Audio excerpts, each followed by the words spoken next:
दिनों से एक बड़ी खबर सामने आ रही है, जहां ऑल इंडिया शिया पर्सनल लॉ बोर्ड की एक महत्वपूर्ण बैठक आयोजित की गई। 8 अप्रैल 2026 को शिया डिग्री कॉलेज विक्टोरिया स्ट्रीट परिसर में आयोजित इस बैठक में कई अहम मुद्दों पर चर्चा की गई। बैठक की अध्यक्षता मौलाना सैयद साइम मेहदी नकवी ने की, जबकि महासचिव मौलाना यासूब अब्बास ने अंतर्राष्ट्रीय मुद्दों पर अपने विचार रखे। बैठक में अमेरिका और इजराइल के खिलाफ चले युद्ध में ईरान की भूमिका को लेकर चर्चा की गई और ईरान के प्रति समर्थन व्यक्त किया गया। बताया गया कि युद्ध के दौरान ईरान ने अंतर्राष्ट्रीय कानूनों और मानवता का सम्मान करते हुए अपनी रणनीति अपनाई। बैठक में यह भी कहा गया कि ईरान ने धैर्य और मजबूती के साथ परिस्थितियों का सामना किया और वैश्विक स्तर पर अपनी स्थिति मजबूत की है।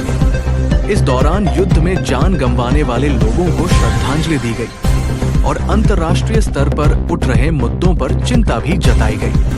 बैठक में मौजूद पदाधिकारियों ने विभिन्न देशों की भूमिका पर भी अपने विचार व्यक्त किए और मौजूदा हालात पर चर्चा की। फिलहाल इस बैठक के बाद दिए गए बयानों ने अंतर्राष्ट्रीय राजनीति में एक नई बहस को जन्म दे दिया है। नमस्कार दोस्तों, आप देख रहे हैं इंडिया स्टार न्यूज, जनता की आवाज, देश का भरोसा। उसके बारे में बताइए यार, आज जो कार्यक्रम था उसके बारे में बताइए। आज का जो कार्यक्रम था उसके बारे में बताइए जी। आज का कार्यक्रम जो है वो ईरान की कामयाबी के सिलसिले में है। जी। जो युद्ध चल रहा था जी।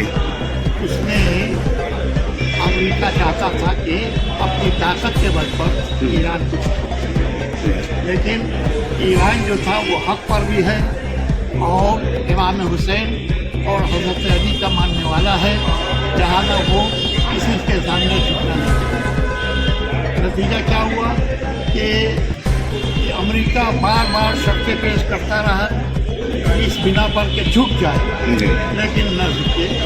आज अमेरिका ने ईरान की शर्तों पर कंप्रोमाइज़ करने की बात की है।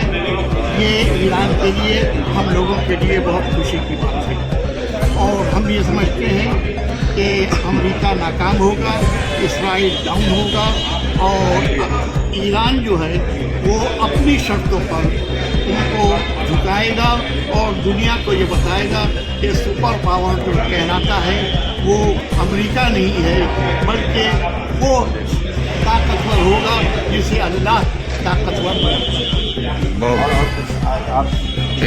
सर, जैसे कि ईरान के जैसे के बारे में जैसे सर ने बताया समझौता हुआ है और अमेरिका भी झुक गया, क्या कहना चाहेंगे आज के देखिए, मैं मुबारकबाद देना चाहता हूँ आपके चैनल्स के हवाले से कि ईरान की फतह हुई है, हक की फतह हुई है, बातिल की शिकस्त हुई है, सुपर पावर का पानी उतरा है और ईरान किसी मुल्क को सुपर पावर नहीं मानता, वो अल्लाह को सुपर पावर मानता है। जब हमने अल्लाह अकबर कह दिया तो कोई मुल्क सुपर पावर नहीं, हमारा सुपर पावर अल्लाह ईश्वर गॉड है। लिहाजा पूरी तरीके से आज अमेरिका और इजराइल रुसवा जलील हुए हैं और 100 कार्ड इस्लामी देशों का भी पानी उतरा है। अब अगर से अल्लाह के बाद किसी को सुपर पावर कहा जा सकता है तो वो सिर्फ ईरान सुपर पावर है, बाकी सब मिट्टी के पुतले हैं। आपने देखा कि किस तरीके से जिनको पहाड़ समझ रहे थे वो रेत के थले भी नहीं निकले और ईरान की एक आंधी में उड़ गए। बहुत बहुत शुक्रिया।